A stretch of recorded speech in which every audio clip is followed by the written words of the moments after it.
Your new wife won't let your son walk. The homeless black boy revealed her dark secret. The park was still, wrapped in the kind of late afternoon hush where everything seemed softer, quieter. Families lounged on blankets in the distance, children's laughter drifting across the open field. The breeze carried the rustle of leaves like a secret only nature knew. Thomas Whitaker walked slowly, his polished brown suit clinging to him like a shield, as he pushed his son Daniel's wheelchair along the winding path. His whole life had been built on control, on everything appearing in order, on success worn like a badge. But when he looked down at his son, none of it seemed to matter. Daniel, just 7 years old, sat rigid in the chair. His small fingers gripped the armrests tightly. His pale face, framed by neatly brushed blonde hair, was dominated by wide blue eyes, eyes clouded with something Thomas could never name. Fear, or perhaps quiet surrender. It had been nearly a year since Daniel had taken a step.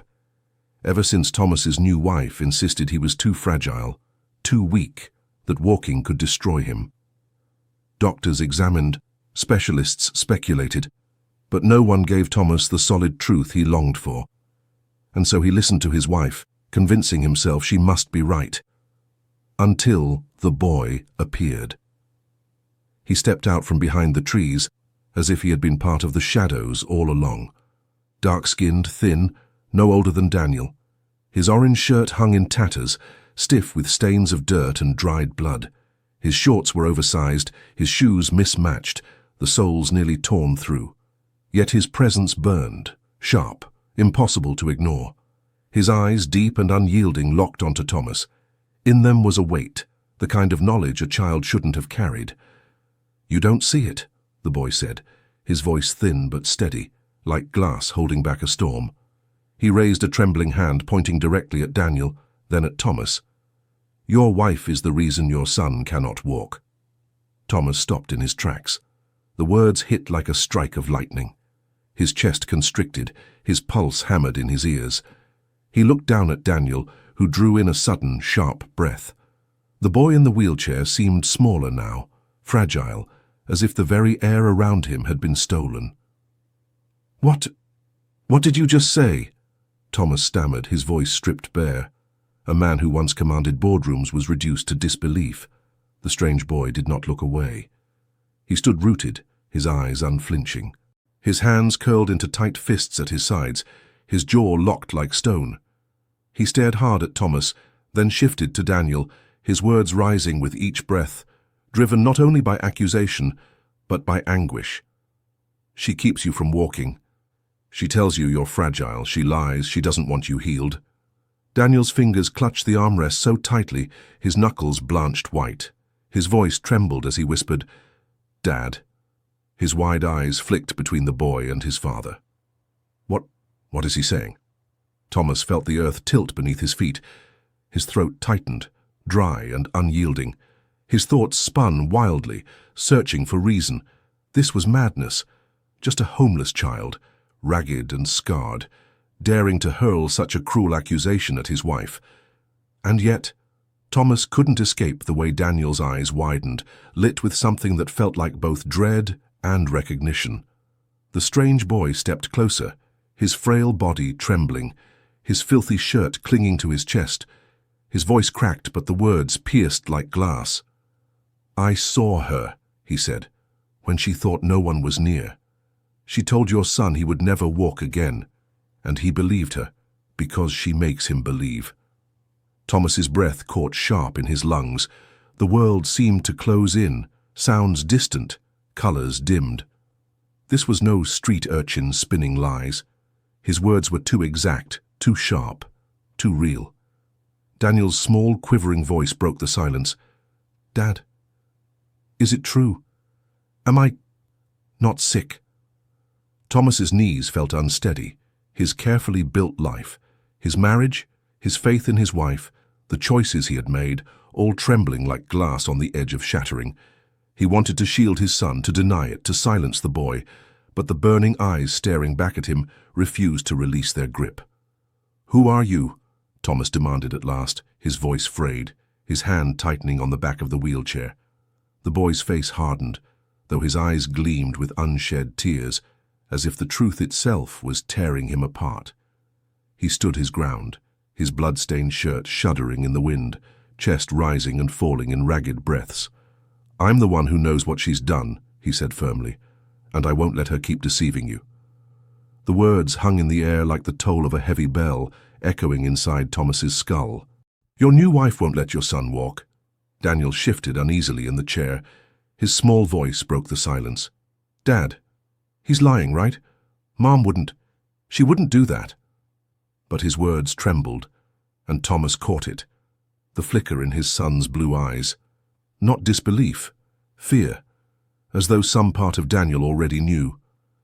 The strange boy's fists clenched tighter, his voice rising, anger tangled with grief. "She tells him every single day that he can't. She makes him believe his legs are broken when they're not.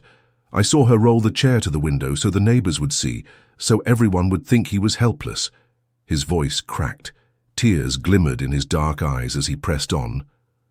"I watched her grip his shoulders and whisper that he'd never walk again, and he believed it, because she said it with a smile, like she loved him." Thomas's mouth went dry. The words scraped against his chest, heavy and unbearable.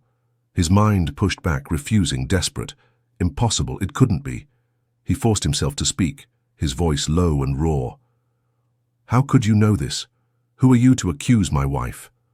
The boy's chest heaved as he stood, trembling, his once orange shirt dark with old stains clinging to his ribs.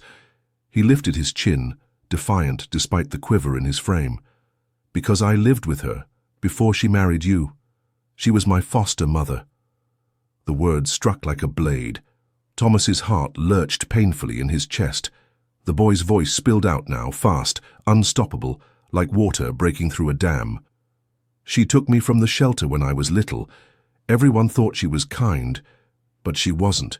She only wanted someone she could control. She told me I was worthless, that I'd never be like other kids. Sometimes she left me hungry. She said I should thank her, because no one else wanted me." His voice faltered, but his eyes burned. "And when I tried to run, she hurt me." He pulled at his torn shirt, faint scars visible beneath the grime. His words cut the air sharp. "That's why I know. She doesn't want him to walk. Because if he walks, people won't pity her anymore. If he walks, she won't matter. She keeps him weak so she can feel strong." Thomas staggered back a step, his knees threatening to give. His stomach twisted violently as fragments of memory surged. The sharp edge in his wife's voice each time Daniel tried to push himself up, the way her hand lingered too quickly on the chair. How she would rush to stop him, insisting his bones were too fragile. How she hovered overprotective to the point of suffocation, silencing any doctor brave enough to suggest therapy. How she cut him off from friends, saying the world was too dangerous for him. Thomas had once thought it was devotion. Now it looked like something else entirely. Daniel's face drained of color, his lips quivering. His small, broken whisper pierced Thomas deeper than any accusation. "Dad, I can walk?" The boy in rags nodded, tears spilling freely down his cheeks. "Yes, you just don't believe it, because she's made sure you don't." The silence that followed pressed heavy on all three of them. Thomas's hand trembled as he sank to his knees beside the chair. His voice cracked as he whispered, "Daniel, you can try. Not for her. For you. For us." Daniel's hands shook as they loosened their grip on the armrests. His breaths came short and uneven. Slowly he pushed his palms against the sides of the chair, leaning forward. His thin legs trembled violently, as if awakening from a long sleep. Thomas held him steady, eyes burning, while the strange boy stood tense, every muscle pulled tight with hope. "Come on, son," Thomas urged, voice hoarse, heart pounding. "Just one step." Daniel's foot touched the grass. His knee buckled, his frame shook, but he did not fall. His other foot followed, shaky, unsteady, but real. A sharp gasp burst from him, echoed by Thomas, and even the boy who stood watching with wide, tear-filled eyes. Daniel's lips parted, stunned, as though he couldn't believe his own body had obeyed. "Dad, I'm standing." Thomas's chest rose and fell in heavy bursts, his eyes flooding. He could no longer hold it back. He wrapped his arms around his son, a mix of laughter and sobs breaking from him all at once. A few feet away, the ragged boy stood motionless, his dirt-streaked face glistening with tears. He watched in silence, as though witnessing a miracle he had prayed for, but never dared believe could happen. Thomas turned toward him, his voice thick with emotion. "You saved him. You saved us. I don't even know your name." The boy hesitated, then whispered softly, "Marcus." Thomas nodded with resolve. "Marcus, you're not going back to the streets. Not after this. You're coming home with us." Marcus's lips trembled, his dark eyes widening, caught between disbelief and a fragile, desperate hope. For the first time in what felt like forever, someone wasn't just listening to him. They were believing him. As Daniel clung to his father, his legs holding steady beneath him, Thomas knew everything had changed. His wife's lies were broken, her control shattered, and the truth had been carried to him by the most unexpected messenger, a homeless boy scarred by pain, yet braver than anyone Thomas had ever known. Under the vast sky, Thomas made a vow. Neither his son nor Marcus would ever be silenced again. If you enjoyed this story, don't forget to give it a thumbs up and hit that subscribe button for more emotional, dramatic, and unexpected tales. And let us know in the comments, where in the world are you watching from? We love hearing from all of you.